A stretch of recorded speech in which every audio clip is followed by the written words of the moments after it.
आज PP music gospel channel माध्यम प्रभुंकर वाक्य परिवेषण करने मु सुजोग पाई मु सर्वप्रथमे प्रभुंकर महत नाम को धन्यवाद करुछि नाम को उच्चीकृत करुछि। प्रभु ये पीपी म्यूजिक गॉस्पेल चैनल द्वारा गौरवान्वित हुंतु एवं अनेक सत्य को ज्ञाते हुंतु। यह ईश्वर निकट मोर प्रार्थना। आजिर वाक्य जे मनुष्य ईश्वर दृष्टि बहुमूल्य, कारण ईश्वर आज्ञा मात्र के समस्त विषयर सृष्टिर रचना करथिले। किंतु धर्मशास्त्र बाइबल लिखा जाए जे परमेश्वर आपणार निज हस्तरे मनुष्य को निर्माण करथिले एवं तांकर सादृश्य मनुष्य को निर्माण करथिले। सेथिबाई मनुष्य ईश्वर दृष्टि बहुत बहुमूल्य। परमेश्वर जेतले मनुष्य को निर्माण कले, शास्त्र लिखा जाए तांकर प्रतिमूर्ति रे कौन थिला तांकर प्रतिमूर्ति। शास्त्र मध्य लिखा जाए जे ईश्वर होचन आत्मा, तांकर रूप नहीं कि शोभा नहीं जे तांको कई श्रद्धा करिवो, किंतु तथापि तांकर थिला प्रतिमूर्ति ता भी लिखा जाए। तेबे दुईटी जाक विषय शास्त्र लिखा जाए, दुईटी जाक विषय होचे ठीक। तांकर रूप नहीं कि शोभा नहीं जे ताको के श्रद्धा करिवो, कारण से होचे आत्मा रूपी परमेश्वर। से ओमिनी प्रेजेंट, ओमिनिशिएंट, ओमिनिपोटेंट। किंतु तांका सादृश्य होची जे मनुष्य को आपना निमंते, आपनार प्रशंसा वर्णना करबा निमंते अनंत काल निमंते सृष्टि करिथिले। जे मनुष्य परमेश्वर सानिध्य रे अनंत काल निमंते वास करिवो एवं सेही परमेश्वर गौरव करिवो। परमेश्वर एवं मनुष्य मध्य एक सुंदर से संपर्क, से मधुमय प्रेमर संपर्क यहाँ परमेश्वर बांछा करथिले। सेथिबाई मनुष्य को परीक्षा करने परमेश्वर किसी आज्ञा प्रदान करथिले एवं आदम को प्रथम सृष्टिर मनुष्यर नाम थिला आदम। आदम को कह जाइथिला आ परमेश्वर किसी आज्ञा देइथिले जे तुमे ता यह करिवो एवं ए विषय करिवो नाही, एवं जो विषय करिवो नाही जदि तुमे ताको अमान्य करिवो तेबे देख तुमर मृत्यु हबो।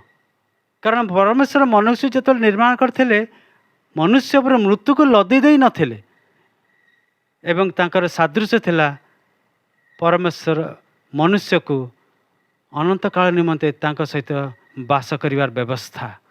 किंतु जो मुहूर्त मनुष्य पाप कला, आज्ञा लंघन रूपक पाप, जेतेबेले मनुष्य ईश्वरंकर आज्ञा विरुद्धचारी हुए, शास्त्र लिखे जे यह मनुष्य निमंते पाप हुए।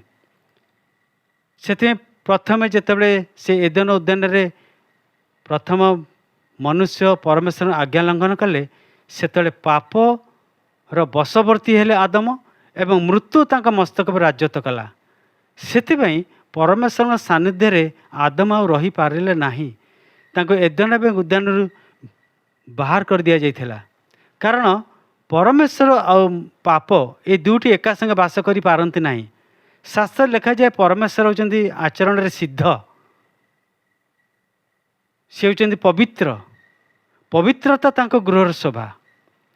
सेथिबाई आदम मृत्युर अधीन हेले एवं पापर समय परे परमेश्वर सृष्टि रे प्रथम थर पाई आ से भूमि अभिशप्त हला।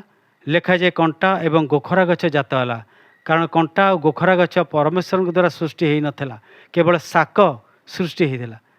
कहबार अर्थ होची मोर प्रिय माने जे मनुष्य एक मृत्युर अधीन है, ईश्वर सानिध्य दूरे गला। ईश्वर ए विषय शुणी बहुत दुखित हेले, देखी बहुत दुखित हेले। तांकर सादृश्य निर्मित मनुष्य जे अनंत मृत्युर अधीन हो, यह ईश्वर को इच्छा नथिला। किंतु ईश्वर तांकर योजना क्रमे एक प्रतिज्ञा देले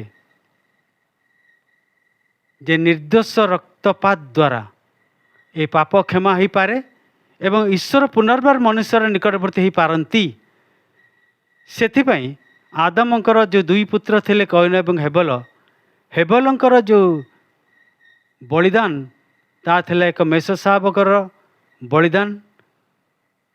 से मेषशावक को ग्रहण करी ईश्वर प्रकारांतर प्रकाश कले जेपरी जड़े निखुंत बा निष्कलंक मेषशावक रक्त द्वारा ही ईश्वर मनुष्यर पाप क्षमा करी तार निकटवर्ती हो पारिबे। यह थिला गोटे सांकेतिक एवं प्रकारांतर ईश्वर से योजना भविष्य वक्ता मान द्वारा प्रदान कर थर को थर से भविष्यवाणी दिने सफल है एवं ईश्वरंकर योजना क्रमे ईश्वर रूपी मनुष्य वाक्य रूपी मनुष्य शास्त्र लिखा जाए आद्य वाक्य थे वाक्य ईश्वर थे से वाक्य निजे ईश्वर थे यही वाक्य भी ईश्वर देहबंत कले से मनुष्य शरीर रूप में आसिले तेबे मनुष्य शरीर रूप आसवाई हेले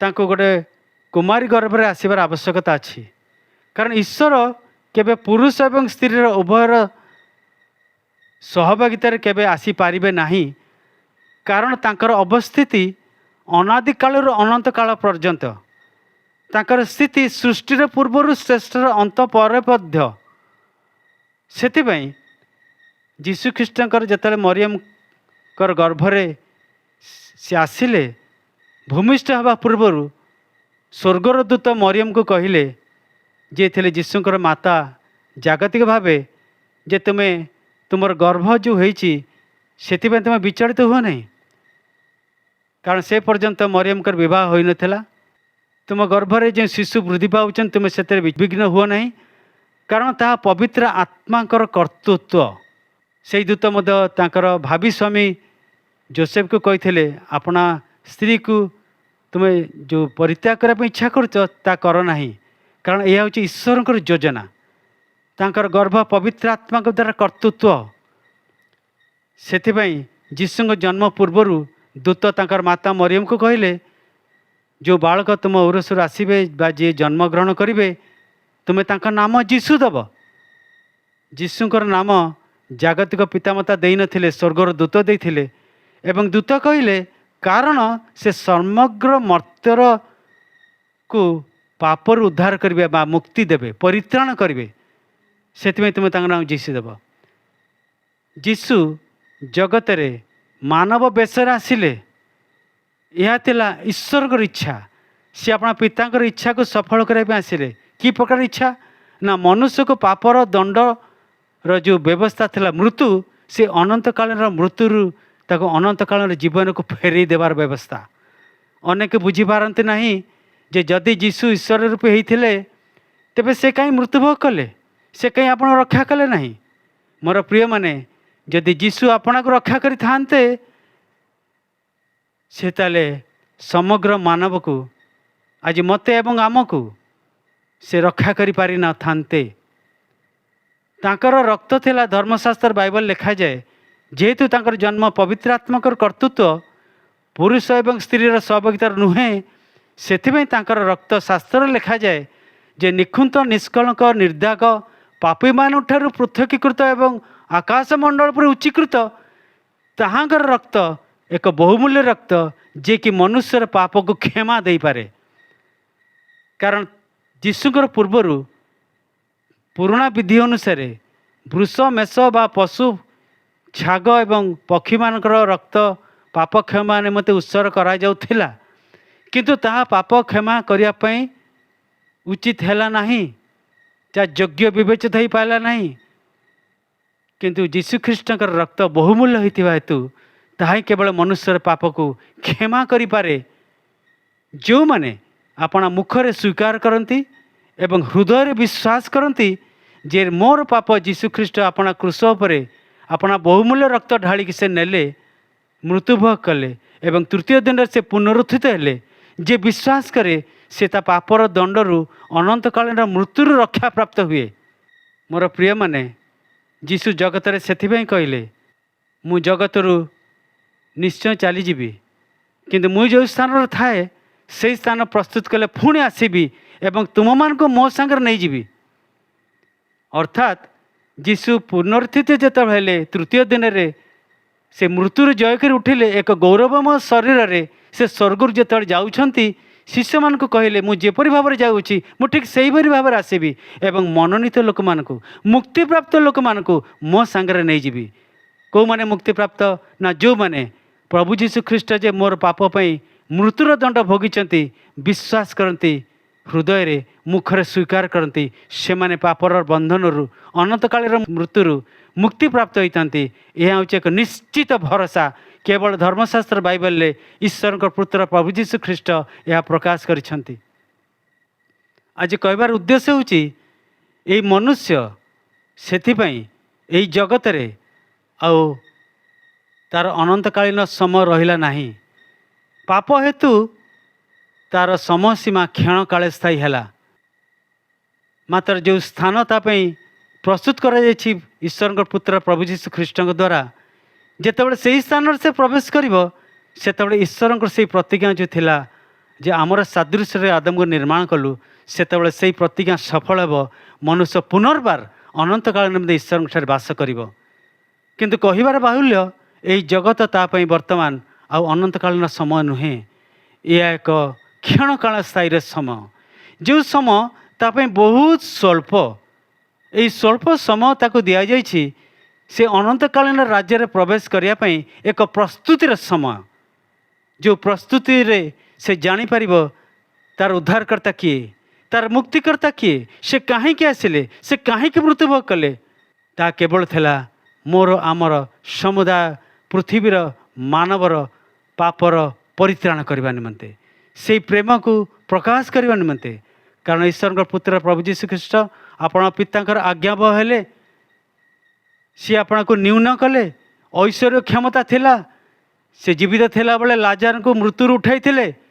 କିନ୍ତୁ ମୃତ୍ୟୁଭୋଗ ଯେତେବେଳେ କରିବା ପାଇଁ ଯାଉଛନ୍ତି କୃଷ ଉପରେ, ସେତେବେଳେ ଆପଣର ମୁଖ ଖୋଲିଲେ ନାହିଁ।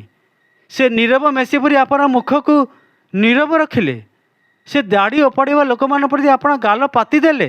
ସେ ପ୍ରହାରକମାନଙ୍କ ପ୍ରତି ଆପଣ ପିଠି ପାତି ଦେଲେ। ସେ ଈଶ୍ୱର ରୂପ ହୋଇ ମୋତେ ମନୁଷ୍ୟ ରୂପ ହେଲେ ଏବଂ ଦାସ ରୂପ ଧାରଣ କରି ଆପଣଙ୍କୁ ଶୂନ୍ୟ କଲେ। ଏକମାତ୍ର ଉଦ୍ଦେଶ୍ୟ ଥିଲା ସେ ଆମକୁ ମନୁଷ୍ୟକୁ ପାପର ଦଣ୍ଡରୁ ଉଦ୍ଧାର କରି ତାଙ୍କ ସହିତ ସ୍ୱର୍ଗ ରାଜ୍ୟରେ ପ୍ରବେଶ କରିବା ପାଇଁ ଏକ ପ୍ରସ୍ତୁତି। ଆଜି ସେହି ପ୍ରସ୍ତୁତି ଆଜି ମୋର ଆମର ସମସ୍ତ ମନୁଷ୍ୟର ହେବାର ଆବଶ୍ୟକ। ଏହା ଈଶ୍ୱର ଇଚ୍ଛା କରନ୍ତି। ସେଥିପାଇଁ ଏହି ସ୍ୱଳ୍ପକାଳର ସମୟ ଭିତରେ ମନୁଷ୍ୟ ଯେପରି ଗର୍ବୀ ନ ହୁଏ, ଯେପରି ପାପରେ ଭାରାକ୍ରାନ୍ତ ନ ହୁଏ, ଯେପରି ଈଶ୍ୱରଠାରୁ ବିଚ୍ଛିନ୍ନ ନ ହୁଏ, ଯେପରି ଈଶ୍ୱରଠାରୁ ଦୂରେଇ ନଯାଏ ବା କୌଣସି କାର୍ଯ୍ୟ ଦ୍ୱାରା ଈଶ୍ୱରଙ୍କ କ୍ରୋଧର ପାତ୍ର ନ ହୁଏ, ଏହା ଯେ ନିତ୍ୟାନ୍ତ ଜାଣିବାର ଆବଶ୍ୟକ। ସେଥିପାଇଁ ଯିଶାୟ ତାର 40 ପର୍ବ 6-8 ପଦ ଆଜିର ପ୍ରସଙ୍ଗ ଟିକେ ଚିନ୍ତା କରିବା ଯେ ମନୁଷ୍ୟ ଏହି ସ୍ୱଳ୍ପ ସମୟ ଭିତରେ ତାର କ'ଣ କର୍ତ୍ତବ୍ୟ। ତେବେ ମନୁଷ୍ୟ କିପରି କ୍ଷଣକାଳ ସ୍ଥାୟୀ, ଭବିଷ୍ୟତ ବକ୍ତା ଯିଶାୟ ଧର୍ମଶାସ୍ତ୍ର ବାଇବେଲରେ ପ୍ରକାଶ କରୁଛନ୍ତି ତାର 6-8 ମଧ୍ୟରେ। ସେଠି ଲେଖାଯାଏ, ମର୍ତ୍ତ୍ୟ ମାତ୍ର ତୃଣ ସ୍ୱରୂପ ଓ ତାର ସମସ୍ତ ଶୋଭା କ୍ଷେତ୍ରସ୍ଥ ପୁଷ୍ପର ତୁଲ୍ୟ। ତୃଣ ଶୁଷ୍କ ହୋଇଯାଏ, ପୁଷ୍ପ ମ୍ଳାନ ହୁଏ, କାରଣ ତହିଁ ଉପରେ ସଦାପ୍ରଭୁଙ୍କର ଶ୍ୱାସ ବାୟୁ ବହେ। ନିଶ୍ଚୟ ଲୋକମାନେ ତୃଣ ସ୍ୱରୂପ, ତୃଣ ଶୁଷ୍କ ହୋଇଯାଏ, ପୁଷ୍ପ ମଳିନ ହୋଇଯାଏ। ମନୁଷ୍ୟର ଜୀବନ ଠିକ୍ ସେହି ପ୍ରକାର। ଯେପରି ତୃଣ, ଯେପରି ପୁଷ୍ପ ଆଜି ଅଛି କାଲି ନଥାଏ, ମନୁଷ୍ୟର ଜୀବନ ଏହି ଜଗତ ମଧ୍ୟରେ ଠିକ୍ ସେହି ପ୍ରକାର। ଏହାର ଏକମାତ୍ର କାରଣ ହେଉଛି ମନୁଷ୍ୟର ଆଦି ପିତାମାତା ସେ ପାପର ଆଜ୍ଞା ଲଙ୍ଘନ। ଆଦମଙ୍କର ପାପର ଆଜ୍ଞା ଲଙ୍ଘନର ରକ୍ତର ପ୍ରବାହିତ ଯୋଗୁଁ ଯେଉଁ କୌଣସି ମନୁଷ୍ୟ ସାନବେଳୁ ମାତାର ଉଦରରୁ ଜନ୍ମଗ୍ରହଣ କଲେ ସେ ପାପର ଶରୀର ନେଇ ଜନ୍ମ ହୁଏ। ସେଥିପାଇଁ ଦାଉଦ କହିଲେ, ପାପରେ ମୋ ମାତା ମୋତେ ଗର୍ଭରେ ଧାରଣ କଲା।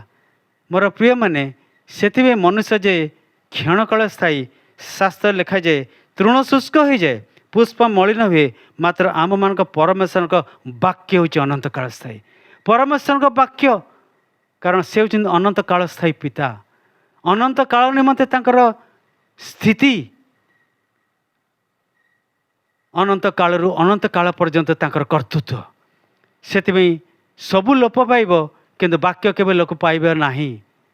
ଏ ବାକ୍ୟର ବିନ୍ଦୁଏ ମାତ୍ର ଲୋପ ପାଇବ ନାହିଁ, କାରଣ ତାହା ହେଉଛି ଅନନ୍ତ କାଳ ସ୍ଥାୟୀ ବାକ୍ୟ। ଆମେ ଆସିବା ଆଉ ମୁଁ ତୁମମାନଙ୍କୁ ମୁଁ ଯେଉଁ ସ୍ଥାନରେ ଥାଏ ସେହି ସ୍ଥାନକୁ ନେଇଯିବି। ଏହି ବାକ୍ୟ ଅତୀବ ସତ୍ୟ, କାରଣ ଅନେକ ବିଷୟ ଅଛି ସ୍ୱଳ୍ପ ସମୟରେ କହି ହୁଏ ନାହିଁ। କାରଣ ଯୀଶୁ ସମସ୍ତ ବିଷୟ କହିଛନ୍ତି କେଉଁ ସ୍ଥାନକୁ ଆସିବେ। ସେ ଜୈତୁନ ପର୍ବତ ଉପରେ ଇସ୍ରାଏଲ ସେ ଆଗମନ କରିବେ। ଆଗମନର ଲକ୍ଷଣ ଅନେକ କିଛି ଆଜି ଦେଖାଯାଏ, ସବୁ ସଫଳ ହୋଇଛି। ଅର୍ଥାତ୍ ସେ ଯେଉଁ ପ୍ରତିଜ୍ଞା ଦେଇଛନ୍ତି ସେ ନିଶ୍ଚୟ ଆସିବା ପାଇଁ ଯାଉଛନ୍ତି। ସେଥିପାଇଁ ଏହି କ୍ଷଣକାଳ ସ୍ଥାୟୀ ପ୍ରସଙ୍ଗରେ ଆଇବ ମଧ୍ୟ ଜଣେ ପରମେଶ୍ୱରଙ୍କ ଭୟକାରୀ କୁକ୍ରିୟା ତ୍ୟାଗକାରୀ ମନୁଷ୍ୟ। ସେ ଏହି ପ୍ରସଙ୍ଗ ଉପରେ ମଧ୍ୟ କହୁଛନ୍ତି, ଆଇବ ତାର 14 ପର୍ବ 1 ଏବଂ 2ରେ, ସ୍ତ୍ରୀ ଜାତ ମନୁଷ୍ୟ ଅଳ୍ପାୟୁ ଓ ଦୁଃଖରେ ପରିପୂର୍ଣ୍ଣ, ସେ ପୁଷ୍ପତୁଲ୍ୟ ପ୍ରସ୍ଫୁଟିତ ହୋଇ କଟାଯାଏ, ମଧ୍ୟ ସେ ଛାୟା ତୁଲ୍ୟ ବହି ଯାଇ ସ୍ଥିର ନଥାଏ। ଜ୍ଞାନୀ ସଲୋମନ ଦାଉଦଙ୍କ ପୁତ୍ର, ସେ ମଧ୍ୟ ଉପଦେଶ କରେ। ଧର୍ମଶାସ୍ତ୍ର ବାଇବେଲ ଉପଦେଶ ତାର 6 ଏବଂ 12 ଲେଖାଯାଏ, କାରଣ ମନୁଷ୍ୟ ଛାୟା ତୁଲ୍ୟ, ଆପଣାର ଯେଉଁ ଅସାର ଜୀବନର ଦିନ ସବୁ ସେ କ୍ଷେପଣ କରେ, ସେ ଜୀବନ କାଳରେ ତାହାର ମଙ୍ଗଳ କ'ଣ ଏହା କ'ଣ ସେ ଜାଣିପାରେ? 5 ପର୍ବ 15-16 ସିଏ ଆପଣା ମାତୃଗର୍ଭରୁ ଯେପରି ଆସିଲା ସେପରି ଉଲ୍ଲଙ୍ଘ ହୋଇ ଆସିବା ପରି ଫେରିଯିବ। ହଁ, ସତ କଥା, ମନୁଷ୍ୟ ମାତୃଗର୍ଭରୁ ଯେପରି ଆସିଛି ଠିକ୍ ସେହିପରି ଉଲ୍ଲଙ୍ଘ ନେଇ ସେ ଫେରିଯିବ। ଆଉ ସେ ଆପଣା ସଙ୍ଗରେ ସ୍ୱହସ୍ତରେ ଯାହା ନେଇପାରିବ ଏପରି କିଛି ତା ସଙ୍ଗେ ନେଇଯାଇପାରିବ ନାହିଁ। ପୁଣି ସେ ଯେପରି ଆସିଲା ସର୍ବତ ଭାବେ ସେ ସେହିପରି ଚାଲିଯିବ। ଏହା ଏକ ବ୍ୟାଧି ସ୍ୱରୂପ ଅନିଷ୍ଟ। ଏଣୁ ବାୟୁ ନିମନ୍ତେ ପରିଶ୍ରମ କଲେ ତାର କି ଲାଭ? ଆଜି ମନୁଷ୍ୟକୁ ଜାଣିବା ପାଇଁ ଅଛି ଯେ ଯେଉଁ ମାତାର ଉଦରରୁ ସେ ଉଲ୍ଲଗ୍ନ ଭାବରେ ଆସିଛି ସେ ଫେରିଗଲାକୁ ଠିକ୍ ସେହିପରି ଯିବ। କିନ୍ତୁ ଅନେକ ସମୟରେ ମନୁଷ୍ୟ ତାହା ବୁଝିପାରେ ନାହିଁ। ଅନେକ ସମୟରେ ସେ ଯେଉଁ ପରିଶ୍ରମ କରେ, ଠିକ୍ ଅଛି, ମନୁଷ୍ୟର ପରିଶ୍ରମ କଲେ ଖାଦ୍ୟ ଗ୍ରହଣ କରିବ, କିନ୍ତୁ ଅନେକ ସମୟରେ ଦେଖାଯାଏ ଯେ ମନୁଷ୍ୟ ପରିଶ୍ରମ କଲା ସମୟରେ ଅନେକ ସମୟରେ ଅସାଧୁ ଉପାୟର ଅବଲମ୍ବନ କଲେ। ଅନେକ ଲୋଭ ତା ହୃଦୟରେ ଉଙ୍କି ମାରେ। ଅନେକ ଦୁର୍ନୀତିଗ୍ରସ୍ତର ଚିନ୍ତାଧାରା ତା ମନକୁ ବିଷାକ୍ତ କରେ। ଏବଂ ଏହିପରି ଉପାୟରେ ସେ ଯେତେବେଳେ ଧନ ଠୁଳ ଆରମ୍ଭ କରିବା ପାଇଁ ଇଚ୍ଛା କରେ, ସେତେବେଳେ ତା'ର ପରିଣାମ ତା ପାଇଁ ଫାନ୍ଦ ସ୍ୱରୂପ ଆସେ। ସେଇ କଥା ଶାସ୍ତ୍ରରେ ଲେଖାଯାଏ ଯେ ଏହା ବ୍ୟାଧି ସ୍ୱରୂପ, ଏହା ଗୋଟେ ରୋଗ ସ୍ୱରୂପ ଅନିଷ୍ଟ। ଆଜି ଏଇ କ୍ଷଣକାଳେ ସ୍ଥାୟୀ ମନୁଷ୍ୟକୁ ବୁଝିବା ପାଇଁ ଅଛି। ସେଥିପାଇଁ ରଚକ ଦାଉଦ ଗୀତ ସଂହିତା 102 ତାର 4 ଏବଂ 11 କହିଲେ, ମୋର ହୃଦୟ ତୃଣ ପରି ଉତ୍ତାପିତ ଓ ଶୁଷ୍କ ହୋଇଅଛି। ମୋର ଦିନ ସବୁ କ୍ଷୟ ପାଉଥିବା ଛାୟା ତୁଲ୍ୟ ଓ ମୁଁ ତୃଣ ତୁଲ୍ୟ ଶୁଷ୍କ ହେଉଛି। ଆଜି ମନୁଷ୍ୟର ଜୀବନ ଯେ ତୃଣ ପରି ଶୁଷ୍କ ହୋଇଯାଏ, ଫୁଲର ଶୋଭା ପରି ନଷ୍ଟ ହୋଇଯାଏ। ଦାଉଦ କହିଛନ୍ତି ମୋର ହୃଦୟ ତୃଣ ପରି। ସେଥିପାଇଁ ପିତର, ଦ୍ୱିତୀୟ ପିତର ତାର 1 ଏବଂ 13 ଯୀଶୁଙ୍କର ଜଣେ ଶିଷ୍ୟ କହୁଛନ୍ତି, ଶୀଘ୍ର ମୋତେ ଏଇ ଶରୀର ରୂପ ତମ୍ବୁ ଯେ ତ୍ୟାଗ କରିବା ପାଇଁ ପଡ଼ିବ। ମନୁଷ୍ୟର ଶରୀର ଠିକ୍ ଗୋଟେ ଅସ୍ଥାୟୀ ତମ୍ବୁ ସଦୃଶ। ଯେପରି ଗୋଟେ ତମ୍ବୁ ଆଜି ପକାଯାଏ, କାଲି ଖୋଲିକି ଆଉ ଗୋଟେ ଜାଗାକୁ ନିଆଯାଏ, ଆଜି ଆମର ମନୁଷ୍ୟର ଶରୀର ଏକ ଅସ୍ଥାୟୀ ତମ୍ବୁ ପରି। ପିତର କହିଲେ, ମୋତେ ଏଇ ଶରୀର ରୂପ ତମ୍ବୁ ଅତି ଶୀଘ୍ର ତ୍ୟାଗ କରିବା ପାଇଁ ପଡ଼ିବ, କିନ୍ତୁ ଈଶ୍ୱରଙ୍କର ବାକ୍ୟ ଅନନ୍ତ କାଳ ସ୍ଥାୟୀ। ହଁ ମୋର ପ୍ରିୟମାନେ, ଈଶ୍ୱରଙ୍କର ବାକ୍ୟ ଅନନ୍ତ କାଳ ସ୍ଥାୟୀ। ଶାସ୍ତ୍ରରେ ଲେଖାଯାଏ ଗୀତ ସଂହିତା 119-99, ହେ ସଦାପ୍ରଭୁ, ତୁମ୍ଭ ବାକ୍ୟ ଅନନ୍ତ କାଳ ନିମନ୍ତେ ସ୍ୱର୍ଗରେ ସଂସ୍ଥାପିତ। এই ধর্মশাস্ত্রর বাইবেলর বাক্য যাকে ঈশ্বরଙ୍କର মুখ ନିର୍ଦ୍ଦେଶ ଏବଂ ପବିତ୍ର ଆତ୍ମାଙ୍କର କର୍ତ୍ତୃତ୍ୱ ଦ୍ୱାରା ଲିଖିତ, ଏହା ସ୍ୱର୍ଗରେ ସଂସ୍ଥାପିତ। କାରଣ ଆଦ୍ୟରେ ବାକ୍ୟ ଥିଲେ, ବାକ୍ୟ ଈଶ୍ୱର ଥିଲେ, ସେଇ ବାକ୍ୟ ଦେହବନ୍ତ ହେଲେ। ଏବଂ ଶାସ୍ତ୍ରରେ ସେଥିପାଇଁ ଲେଖାଯାଏ ଯେ ସଦାପ୍ରଭୁଙ୍କର ନାମ ହିଁ ଅନନ୍ତ କାଳ ସ୍ଥାୟୀ, ତାଙ୍କର ଦୟା ହିଁ ଅନନ୍ତ କାଳ ସ୍ଥାୟୀ, ତାଙ୍କର କର୍ତ୍ତୃତ୍ୱ ଅନନ୍ତ କାଳରୁ ଅନନ୍ତ କାଳ ପର୍ଯ୍ୟନ୍ତ, କାରଣ ତାଙ୍କର କର୍ତ୍ତୃତ୍ୱ ବି ଅନନ୍ତ କାଳ ସ୍ଥାୟୀ। ସେଥିପାଇଁ ସମୁଦାୟ ପୃଥିବୀ ତୁମକୁ ପ୍ରଣାମ କରିବେ ଏବଂ ସମୁଦାୟ ପୃଥିବୀର ରାଜାମାନେ ସୈନ୍ୟାଧିପତି ସଦାପ୍ରଭୁଙ୍କୁ ପ୍ରଣାମ କରିବେ। ଗୀତ ସଂହିତା 66 ପର୍ବ ଏବଂ 72 ପର୍ବ ଲେଖାଯାଏ। ସେଥିପାଇଁ ଗୀତ ସଂହିତା 104 ଲେଖାଯାଏ ଯେ ତୁମେ ବସ୍ତ୍ର ପରି ଆପଣା ଦୀପ୍ତି ପରିଧାନ କରିଛ, ତୁମେ ଚନ୍ଦ୍ରତାପ ପରି ଆପଣା ଆକାଶ ମୂଳର ବିସ୍ତାର କରିଅଛ, ତୁମେ ଜଳରାଶି ପରେ ଆପଣା କୋଠରୀର କଡ଼ିକାଷ୍ଠ ପକାଇଅଛ, ତୁମେ ମେଘମାଳକୁ ଆପଣ ରଥ କର, ପୁଣି ବାୟୁକୁ ଆପଣ ଦୂତ କର, ପୁଣି ଅଗ୍ନିଶିଖାକୁ ଆପଣର ପରିଚାରକ କର, କାରଣ ତାଙ୍କର ମୁଖରୁ ଅଗ୍ନିର ସ୍ରୋତ ବାହାରେ। ଅସଂଖ୍ୟ ଅସଂଖ୍ୟ ସାଧୁମାନେ, ଅସଂଖ୍ୟ ଅସଂଖ୍ୟ ଦୂତମାନେ ସୈନ୍ୟାଧିପତି ସଦାପ୍ରଭୁଙ୍କର ସେବା ଏବଂ ପ୍ରଶଂସା କରୁଥାନ୍ତି। ସେଥିପାଇଁ ଶାସ୍ତ୍ର ଲେଖାଯାଏ ଯେ ସମୁଦାୟ ରାଜା ଏବଂ ପୃଥିବୀ ତାଙ୍କୁ ପ୍ରଣାମ କରିବେ। ମଧ୍ୟ ଲେଖାଯାଏ ଯେ ତୁମେ ଈଶ୍ୱରଙ୍କୁ ଭୟ କର ଓ ତାହାଙ୍କର ଗୌରବ ଦିଅ ଏବଂ କେବଳ ତାହାଙ୍କୁ ହିଁ ସେବା କର। ଅର୍ଥାତ୍ ଯୌନ ପ୍ରକାଶ କରୁଛନ୍ତି ପ୍ରଥମ ଯୌନ 2:17। ପୁଣି ସଂସାର ଓ ସେଥିର ଅଭିଳାଷ ଅନିତ୍ୟ, ମାତ୍ର ଯେ ଈଶ୍ୱରଙ୍କ ଇଚ୍ଛା ପାଳନ କରେ ସେ ନିତ୍ୟସ୍ଥାୟୀ। ଏହି ସଂସାରର ସବୁ ଇଚ୍ଛା ଇଏ ହେଉଛି ଅନିତ୍ୟ, ଅର୍ଥାତ୍ ପାଣିରେ ଭାସୁଥିବା ବରଫ ପରି କ୍ଷଣିକ ବାଷ୍ପ ଆରକ୍ଷଣିକ ଅଦୃଶ୍ୟ, ସେଇ ବାଷ୍ପ ସଦୃଶ ଅସ୍ଥାୟୀ। କିନ୍ତୁ ଈଶ୍ୱରଙ୍କ ଇଚ୍ଛା ଯେଉଁମାନେ ପାଳନ କରନ୍ତି, ଶାସ୍ତ୍ର ଲେଖାଯାଏ ଆଉ ତାହା ହେଉଛି ସମ୍ପୂର୍ଣ୍ଣ ଭାବରେ ନିତ୍ୟସ୍ଥାୟୀ। ସେଥିପାଇଁ ପିତର କହିଲେ ପ୍ରଥମ ପିତର 4 ପର୍ବ 2 ପଦରେ, ଯେପରି ତୁମେ ଜାଗତିକ ଜୀବନର ଅବଶିଷ୍ଟ କାଳ, ଅର୍ଥାତ୍ ମୋର ଜୀବନର ଆଉ ଯେଉଁ ଅବଶିଷ୍ଟ କାଳ ଆଜି ମୋ ପାଇଁ ଅଛି ମୁଁ ଜାଣିନାହିଁ। ଆଜି 1 ମିନିଟ୍ ଥାଇପାରେ, ଘଣ୍ଟାଏ ଥାଇପାରେ, 1 ଦିନ ଥାଇପାରେ, ମାସ ଥାଇପାରେ, ବର୍ଷ ଥାଇପାରେ, କି 10 ବର୍ଷ ଥାଇପାରେ, ଯାହା ବି ହେଉ, मोर जीवन अवशिष्ट काल मनुष्यर कु अभिलाष अनुसार क्षेपण न करी ईश्वर इच्छा अनुसार क्षेपण करवा यह धर्मशास्त्र आज आमको आह्वान करे। यह आमको निर्देश दिए ये कु अभिलाष मनुष्य को ईश्वर ठार दूरे निए, डिरेल कर दिए, जद्वारा मनुष्य ईश्वर को क्रोधर पात्र हुए एवं यही अवस्था मनुष्य ईश्वर ठारे केबे बास करि पारे नहीं, किए बा तांकर से अनंत कालीन स्वर्ग राज्य निमते आपना को प्रस्तुत करि पारे नहीं। से शास्त्र लिखा जाए जे अवशिष्ट काल तुम कु अभिलाष अनुसार क्षेपण न करी ईश्वर इच्छा अनुसार तुम क्षेपण कर। कौन ईश्वर इच्छा? ईश्वर इच्छा जे तुम आचरण सिद्ध हो एवं तुम आचरण पवित्र हो, कारण पवित्रता ईश्वर शोभा, पवित्रता ईश्वर गृहर शोभा। आम ईश्वर होचंती केवल पवित्र, से पाप तांग सामर्थ्य रही पारे नाही।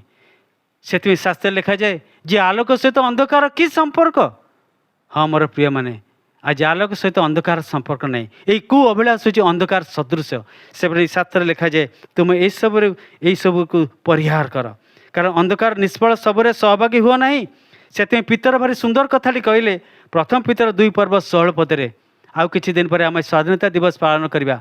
किंतु मनुष्य को जो स्वाधीनता दि जाइए, मनुष्य से स्वाधीन चिंताधारा तार स्वाधीन इच्छा अनुଯାयी अनेक किसी कार्य करें से करि किंतु से जाने नहीं जे स्वाधीनता चिंताधारा द्वारा से जो कार्य करने इच्छा करी अनेक समय से मृत्युर फांद थाए एवं ये स्वाधीनतार चिंताधारा ताको एक अनंतकालीन विनाश को नहीं जाए, से फांद स्वरूप से पड़ जाए, से जानीपे नहीं। से पितर कहले प्रथम पितर 2 पर्व 16 पदरे तुम मैंने स्वाधीन हेले तुम मान स्वाधीनता को दुष्टतार आचरण रूपे व्यवहार न करी बरं ईश्वर दास होई सत्कर्म कर। बाइबल आमको सब शिक्षा दिए जे तुम सत्कर्म कर, तुम मंद कार्य परिहार कर, कारण ख्रीष्ट जीशु जगत रे अवतीर्ण हेले आमको पापर दंडर मुक्ति देवाई एवं आमको सत्कार्य प्रवृत्त करने शिक्षा देवाई। हे मोर प्रिय माने, से शास्त्र लिखा जाए तुम दुष्टतार अवतरण को व्यवहार न करी सत्कार्य प्रवृत्त हुआ। से एफिसी 4 पर्व 18 पदरे पाउल कहले कारण से माने हृदयर जड़ता हेतु और आपणा बुद्धि अंधकार छन्न पुणी ईश्वर जीवन में विच्छिन्न होती। कौ माने से माने? आज्ञा से माने जो माने धन लोभ आसक्त होगा संगे संगे समस्त अशुचि कर्म करी आपण को कामुकतारे समर्पण करिसेंती। अशुचिता ये धन लोभ मनुष्य को अशुचि करे, ये धन लोभर फांदरे अनेक पड़ती। हे मोर प्रिय माने शास्त्र लिखा जाए ये धन लोभर फांदरे अनेक जिते भयंकर परिस्थिति मध्य जाती से अपना हृदय विदीर्ण हुए। आज दुर्नीतिग्रस्त, आज असाधु उपाय, आज नाना प्रकार धनलोप मनुष्य को यही प्रकार अवस्था नहीं जाए जो स्थान केवल से रोदन एवं दंतर किड़िमिड़ी, जो स्थान केवल क्रंदन, जो स्थान केवल कष्ट एक जंत्रणा। से पूरा प्रिय माने ये धन आसक्त जेपरि आज मनुष्य न हुए, से शास्त्र शिक्षा दिए जे तुम सत्कार्य प्रवृत्त हो। कारण जाकब तार 1 पर्व 10-11 लिखा जाए धनी अपना दीनावस्था दर्प करू। दीनावस्था हूँ दरिद्र अवस्था। आज शिक्षा दिए शास्त्र धर्मशास्त्र बाइबल जे जदि किए धनी सी अपना दरिद्र अवस्था दर्प करू, कारण घासर फूल पर से झड़ी पड़ पुणी सूर्य उतापर उदय होते घास जेपरी सुखी जाए और तार फूल झड़ी पड़े पुणी तार रूपर सौंदर्य नाश हुए, सेहीपरि धनी लोकटी आपणार सबु कति झाउली पड़ो। या निश्चित सत्य सी धन गदा करें।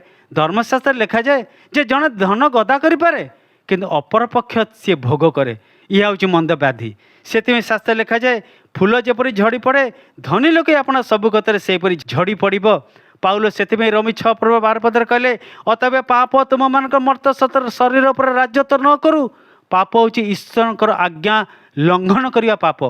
जदि मनुष्य कौन से सत्कार्य जानी किंतु से करू नहीं मंद कार्य करुँच तार पाप। पुणी मोर प्रिय माने जदि मनुष्य ईश्वर को गौरव बदल रे अन्य कौन से विषय ईश्वर को स्थान रे रखी ता प्रति आसक्ति हुए बा कौन सी लोभरे आपना आपणार चक्षु को ईश्वर ठार दूरे निए ता मध्य तार पाप हुए। से पाउल कहले पाप तुम मान मर्त शरीर पर राज्य तो न करू। कारण अनेक समय सृष्ट विषय जागतिक विषय अभिलाष एवं लोभर आसक्ति मनुष्य को ईश्वर ठार दूरे निए डिरेल कर दिए। से द्वितीय करंती 7 पर्व 1 पदे पाउल कहले आस शरीर आत्मार समस्त अशुचितारू आपण आपण को सूची करूँ पुणी ईश्वर को भय करी पवित्रतार सिद्ध हो। पवित्रतार सिद्ध हाँपे हेले साधु पाउल बुझेले तुम जीशु को वस्त्र रूपे परिधान कर। जीशु को ये वस्त्र रूपे परिधान केमिति करवा अर्थात शास्त्र तक बुझे दिए जीशु को वस्त्र रूपे परिधान कर अर्थ हूँ जीशुଙ୍କର स्वभाव से स्वभाव को वो वस्त्र रूपे परिधान करवा। तेरे कौन तार स्वभाव कलसी 3 पर्व 12-15 लिखा जाए अतएव ईश्वर को मनोनीत साधु और प्रिय लोक होई कोमल हृदय दया नम्रता मृदुता दीर्घ सहिष्णुता सहनशीलता आत्मसंयमता ये सबको तुम्हें परिधान कर। आज यही सब विषय आज सारा पृथ्वीर अभाव अच्छी देशर अभाव अच्छी समाजर अभाव अच्छी व्यक्ति विशेषर अभाव अच्छी से भयंकर परिस्थिति सृष्टि होती आपण मैंने जानती प्रतिदिन संवाद पत्र खोलिले ये विषय जना पड़े। आज ये समस्त अभाव कि शास्त्र कहे तुम यहाँ परिधान कर तुम यहाँ परिधान कर पुणी ख्रीष्ट दत्त शांति भोग करने निमंते तुम मैंने एक शरीर शरीर आहूत हो तुम हृदय राज्यत्व करू यह आज आम हृदय राज्यत्व करवा धर्मशास्त्र बाइबल आमको शिक्षा दिए कौ विषय ना शांति भोग करने निमंते यही सच्चिंता सत्कर्म निजर कोमल हृदय दया नम्रता मृदुता सहनशीलता आत्मसंयमता यहीपरी सुंदर बेश यही हूँ मनुष्यर प्रकृत बेश ये क्षणकाली समय मध्य यह ही से भूषण हवा आवश्यक। से द्वितीय पेतर 1:11 लिखा जाए आउ यही प्रकार आम मान प्रभु त्राणकर्ता जीशु ख्रीष्ट अनंत राज्य मुझे आपण मान कहली जीशु जेपरी स्वर्गारोहण कले ठीक से भाव में आसवे एवं तांकर मुक्ति प्राप्त लोक मानू सी अनंत राज्य स्थान को नहीं जाए। धर्मशास्त्र बाइबल लिखा जाए से स्थान से मैंने आनंद और आह्लाद प्राप्त हे। जिसा 35 पर्व 9-10 लिखा जाए से मैंने गान कर सियन उपस्थित हे आनंद से मस्तक भूषण हे से आनंद आह्लाद प्राप्त हे पुणी शोक और आर्तस्वर दूर को पलैज एवं से स्थान में मनुष्यर शोकर दिन सरीज से दिन शोक करनी केवल आनंद ता मस्तक रे भूषण हे। मोर प्रिय माने आज आमे कौन ये अल्प समय ये क्षणकाली समय भितर आम से अनंतकालीन राज्य निमित्त प्रस्तुत होगा। से दाऊद कहले गीत संगीता 90 तार 12 पदे हे प्रभु मुझे आपना दिन गणना करी मत से तुम्हें ज्ञान विशिष्ट अंतकरण प्रदान कर तुमने ज्ञान विशिष्ट अंतकरण प्रदान कर जपरी मो निजर दिन को गणना करी पारिबी। गीत 39 पर्व 4 पदे दाऊद कहले पुनर्बार हे प्रभु मो दिनर परिमाण कौन मत जनाओ मु किपर क्षणकाल स्थायी ता मत तुम्हें जानवाक दियो कारण यही दिन मनुष्यर जीवन जगत रे ठीक पुष्पर शोभातुल्य ये मनुष्यर जीवन घास फूल शुष्क फूल परी दिन झड़ी पड़ो।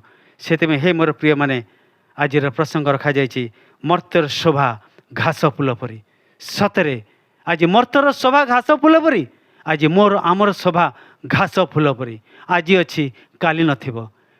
जदि ये अल्प समय भितर मु ईश्वर राज्य निमंते आपण को प्रस्तुत करे तेबे यही जीवन में पुणी आर जीवन में यह मो आशीर्वाद एवं आनंदर विषय हे।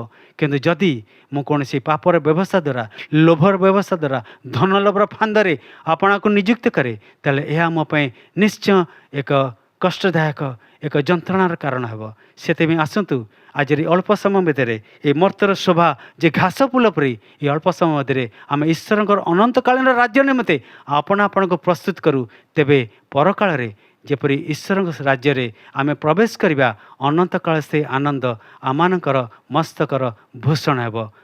आमेन। प्रभु आम समस्त को आशीर्वाद करंतु प्रार्थना करिबा। प्रभु ये जो वाक्य देइछ धर्मशास्त्र लिखित तुमर मुख निर्गत वाक्य पवित्र आत्मक कर्तृत्व समस्त लोप पाइब मात्र वाक्य लोप पाइब नहीं आउ निश्चय आमर निस्तारित लोक मान आम सहित आनिबा। हाँ प्रभु निस्तारित लोक मैंने से मैंने जो मैंने अपना पाप को स्वीकार करी क्षमा प्राप्त होते जो मैंने पापरू फेरी सत्कार्य प्रवृत्त थे जो मैंने अपना को अनंतकालीन राज्य निमित्ते प्रस्तुत करथिबे। प्रभु ये स्वल्पकालीन जीवन समय मध्य आमको यहीपरि ज्ञान विशिष्ट अंतकरण दियो जगतर अभिलाष जगतर आमद प्रमोद जगतर लोभ जगतर नाना प्रकार फांद ଧନର ଫାନ୍ଦରୁ ଆମେ ଯେପରି ରକ୍ଷାପ୍ରାପ୍ତ ହୋଇ ସେ ଅନନ୍ତକାଳ ରାଜ୍ୟ ନିମନ୍ତେ ଆପଣ ଆପଣଙ୍କୁ ପ୍ରସ୍ତୁତ କରିପାରୁ, ଆପଣ ଆପଣଙ୍କୁ ଏ ସୁନ୍ଦର ଚରିତ୍ର ମାଧ୍ୟମରେ ସଜାଇ ପାରୁ, ସେହିପରି କୃପା କର। ଉପସ୍ଥିତ ପ୍ରତ୍ୟେକ ଜଣ ଉପରେ ଦୟା ଏବଂ ଅନୁଗ୍ରହ ହସ୍ତ ରଖ। ପ୍ରାର୍ଥନା ଶ୍ରବଣ କରିଛ ବୋଲି ଧନ୍ୟବାଦ ଦେଇ ଏହି ପ୍ରାର୍ଥନା ପ୍ରିୟତମ ପ୍ରଭୁ ଯୀଶୁ ଖ୍ରୀଷ୍ଟଙ୍କ ନାମରେ ମାଗୁଅଛି, ଆମେନ୍। Thank you.